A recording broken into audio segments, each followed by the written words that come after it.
what are some lessons that you've learned building perhaps Handwrytten, or even, sell it? What are best practices for building companies that you perhaps didn't realize when you first started? Yeah. So obviously don't be afraid to pivot. That would be, which I is pretty obvious, but with sell it, pivoting out of real estate and into Abercrombie and Fitch and, that type of thing, was a big change. For Handwrytten, what it was is we kind of switched our whole focus, and I always wanted to be business focused, but when we started this, the tagline was quality cards, your words, and pen and ink, because it was much more consumer focused with these bespoke letterpress cards and everything like that.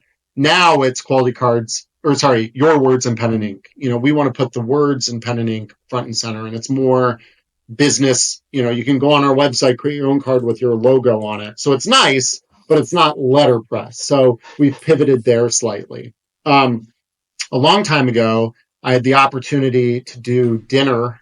This is always the humble brag. I did dinner with Conan O'Brien. And what he said was always get in over your head. And that is like the advice that I've taken with me for 20 years.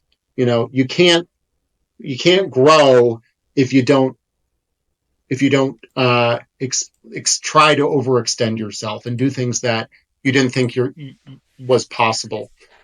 So that's been, something I've thought about for the last 20 some odd years. And, I think it's universally applicable. Other things, making sure, and I think it's gotten even worse today from a generation perspective, worse, better, whatever, how you look at this from a generational perspective. People are very sensitive now. And I think a lot of this is COVID too, but being very cognizant of your team, the happiness of your team. I used to be a grinder, and I'd grind my team pretty hard. Now I kind of bite my tongue as my team plans another game and another outing and blah, blah, blah. It's a lot of that. But having a team that's having fun is so important, just to keep the wheels moving, because they know come Thanksgiving and come Christmas, they're not going to be having fun. They're going to be in this office working their tails off, getting all the notes out the door that come with that cyclical period. So, it's again, that work hard, play hard, but it's so important to stay so focused on that. We have tools that we use to kind of do customer satisfaction, employee sat surveys, and we're constantly taking a pulse on that. When I sold my last company, the owners did like a whole survey on me with my employees, and most people really liked me rather. And I'm friends with a lot of them to this day, and they reach out to me on LinkedIn saying, you changed my life. You helped focus me in a career path. But there were like one or two that had some very harsh words for me. And that, I've taken that to heart, and I've really tried to adjust myself so I'm not seen in those ways, which is hard. As the hard driving entrepreneur, you're always trying to, move the ball forward and everything else. But it's one of the reasons I have a private office. Like, I'm not the HR person. I'm not a salesperson always on the phone. I mean, I am on podcasts and stuff, so it does make sense for me to have an office. But one of the reasons I have an office is because I know my energy impacts people, and so I'm trying to protect them from that energy. So that's one thing I've learned, is that I need to be very, very cognizant of my face, because everybody's face is public property, right? Like when you walk into a space, people see it and they get positive or negative energy based off that public property. So as the head of the company, you have to be especially cognizant of that. And so I always try to come in, do a lap around the office, try to be super bubbly David Wachs, even though inside I want to, maybe I'm not so bubbly. There's a million stressors. Yeah. There's a million things that are on your mind. Yeah. So that's a real big one. Getting real technical, and, feel free to tell me to shut up.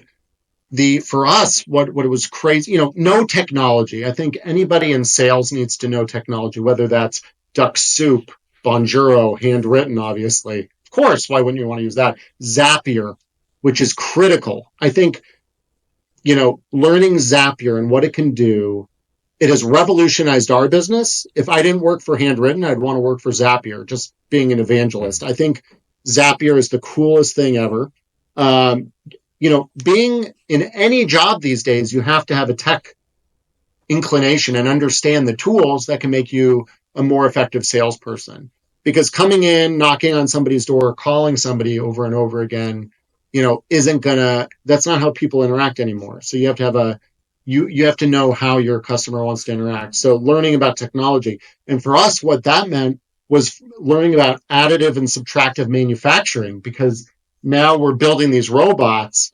When we started, they were all made out of metal. And then I brought in people that taught me how to 3D print them. And then we went too far in 3D printing. And now we 3D print, we laser cut. And I mean, I could just talk to you about modern manufacturing techniques for all day long. And that was out of my But you went comfort into zone. it. You figured it out. You Yeah, you figured got it to out. You figure it went into out. it. You figured it out. Yeah. Yeah. Yeah. Yeah. Yeah. I love surrounding myself with people with the figure it out gene, as I call it. Yeah. My director of operations, if you, at first glance, you might not go, wow, that person looks like they have the figure it out gene. She probably has the figure it out gene more than anybody else I've ever met. And trying to find those people that have that figure out gene and put them to work on your team, it's like the greatest thing. You don't need And to, it's that's, great to have smart people on your team, but a lot of smart people will give up if they don't figure it out right away. But if you have somebody that just will not quit, those are the best people to have on your team. And I'm super lucky to have those people on the team. how did you know that going analog would be a solution to this oversaturation of digital, email, text, messages on LinkedIn? How were you aware of this, and how did you feel comfortable jumping into this? Because you, from my knowledge, didn't actually have experience in any of the verticals that are actually using your product at any sort of scale, right? So I'm curious Right. what your mindset was like when you did this. It was truly just something that I wanted to use at the moment. I Hmm. just knew handwritten notes. I sat down, I ordered custom stationery off, some digital print shop online. It came, I loved it. It was really high quality. I wanted to send all my clients and employees handwritten notes. And I just realized I couldn't. I didn't have the attention span, and I thought, wouldn't it be cool if we could do this and include business cards or include gift cards? And I just thought, nobody else is doing it. So what happened was, of course, somebody else started doing it. There was a company for a brief time called Bond. And what happened was I came out with this idea. And then my girlfriend at the time, like 2 weeks later, says, look what just happened. A company popped up doing exactly what you wanted. Because it's funny, like in the zeitgeist or whatever, in the ether, people have ideas at the same time. I was still Yeah. kind of locked into ePrize or Hello World when I started forming the idea, and I couldn't really pounce on it.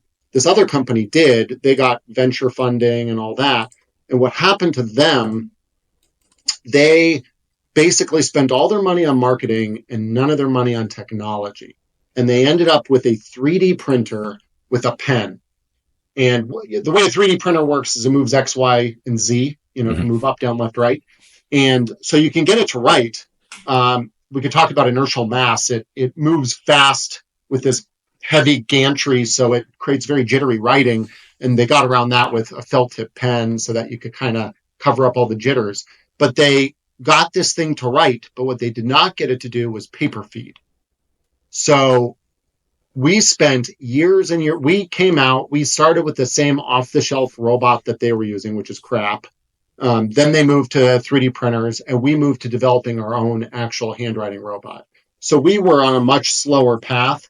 They built a ton of these 3D printers holding pens.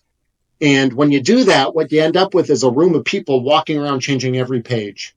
There's a competitor of ours right now, and I go to their website and I'm like, how the heck are they going to stay in business? Because they're doing the same thing. They have a pen writing on a Hmm. clipboard, and then somebody's going to have to come and move the paper off the clipboard and do the next one. It's just not scalable. So we spent years building our own robot, and it's not an easy thing to build a robot. It turns out it's even harder to get the darn thing to feed paper than it is to get it to write. So to get something to feed paper reliably and shoot paper off the end of a conveyor reliably is actually quite difficult. So while they were blowing their money on marketing, we were spending our money on engineering. Eventually, they got acquired, and then they got shut down. So I it was very strange to me. But now we're the big dog in town. Still a Yeah. very small industry, but we're the big dog in town doing this. And we're the only ones that I know of that have this robot technology that's proprietary that allows us to do it at a speed and at a cost and at a quality that's unbeat. Um, so I don't know if I'm answering your question, but basically, I saw the need. I wanted something like this. It Yeah. didn't exist. So I thought, okay, well,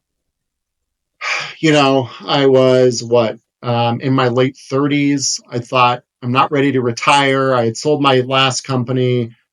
Let's find potentially, arguably, my wife would now say a bad use of my funds, but I started Handwrytten with the money I'd made off the last company and kind of just um, went in, saw it as my next adventure. So, but as far as how do you identify something, just think about what do you need? What unmet needs do you have? And that's, I think, a pretty good place to start. I didn't want to start another email service or another CRM. There's enough of those.